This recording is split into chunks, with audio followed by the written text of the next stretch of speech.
या न्यूज बुलेटिनचे सहप्रायोजक आहेत गोकुळ. राज्याचे उपमुख्यमंत्री अजित पवार यांच्या निधनानं कधीही भरून न येणारी महाराष्ट्राची हानी झाली. आज त्यांचे विमान अपघातात निधन झाले, त्यामुळे संपूर्ण महाराष्ट्रात शोककळा पसरली आहे. अजित पवार महाराष्ट्राचे लोकनेते होते. महाराष्ट्रातल्या प्रश्नांची जाण असलेला हा नेता होता. त्यांच्यामधल्या सर्वसामान्यांमध्ये प्रचंड आस्था होती. अतिशय संघर्षशील असं नेतृत्व होतं.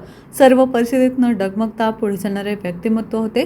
महाराष्ट्रासाठी आजचा दिवस अत्यंत कठीण दिवस आहे, अशी शोकभावना मुख्यमंत्री देवेंद्र फडणवीस यांनी व्यक्त केली. काय म्हणाले देवेंद्र फडणवीस, पाहूया. असलेला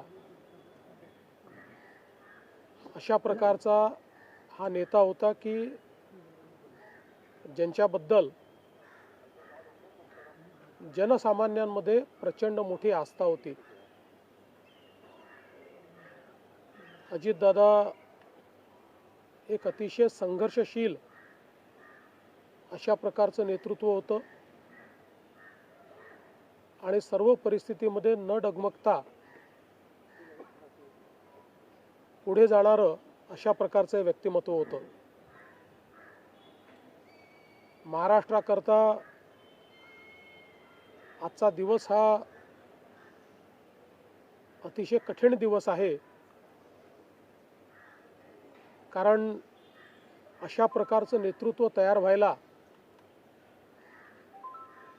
अनेक वर्ष लागतात आणि ज्यावेळी महाराष्ट्राच्या विकासामध्ये अतिशय महत्त्वपूर्ण योगदान ते देत होते, अशा काळामध्ये त्यांचं निघून जाणं हे अविश्वसनीय आहे, मनाला चटका लावणारा आहे.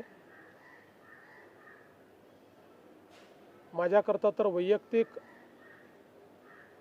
एक दमदार आणि दिलदार अशा प्रकारचा मित्र या ठिकाणी सोडून गेलेला आहे. त्यांच्या कुटुंबावर देखील हा प्रचंड मोठा आघात आहे. मी आणि एकनाथराव शिंदे साहेब आम्ही लवकरच बारामतीकडे निघणार आहोत. सकाळपासून मी सगळ्यांच्या संपर्कात आहे. माननीय प्रधानमंत्री महोदय, माननीय गृहमंत्री महोदय सर्वांशी चर्चा करून त्यांनाही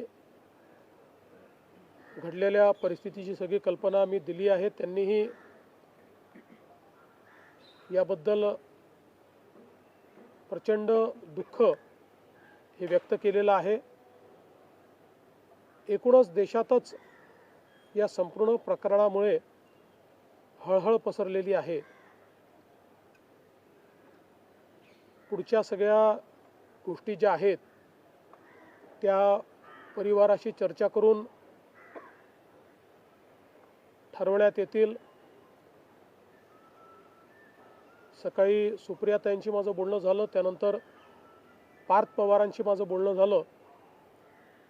एकदा संपूर्ण परिवार बारामतीला पोचल्यानंतर पुढच्या सगळ्या गोष्टींचे निर्णय हे त्यांच्या संमतीने घेतले जातील. महाराष्ट्रामध्ये आज शासकीय सुट्टी आम्ही घोषित केलेली आहे आणि त्यासोबत 3 दिवसाचा दुखवटा देखील जाहीर करण्यात आलेला आहे. पुढच्या सगळ्या बाबींची कल्पना ही आपल्याला लवकरच देण्यात येईल. पण मला असं वाटतं की कधीही भरून न निघणारं अशा प्रकारचे नुकसान आहे. महाराष्ट्रातनं असे लोकनेते गेल्यानंतर जी पोकळी तयार होते ती भरून काढणं हे अतिशय कठीण आहे आणि निश्चितच इतक्या सोबत, इतक्या जवळून आणि इतक्या संघर्षाच्या काळात एकत्रित काम केलेलं आहे की त्यातनं खरं तर अशा गोष्टीवर विश्वास ठेवायलाच मन तयार होत नाही, तर पुढच्या ज्या काही गोष्टी जशा ठरतील तसं आपल्याला कळवण्यात येईल. पंतप्रधान गृहमंत्री यांना फोनवर घटनेची माहिती दिली आणि त्यांनाही हा धक्का होता. त्यांनी प्रचंड दुःख व्यक्त केलं. पुढच्या सर्व गोष्टी कुटुंबाशी चर्चा करून ठरवण्यात येतील असं फडणवीसांनी सांगितलं.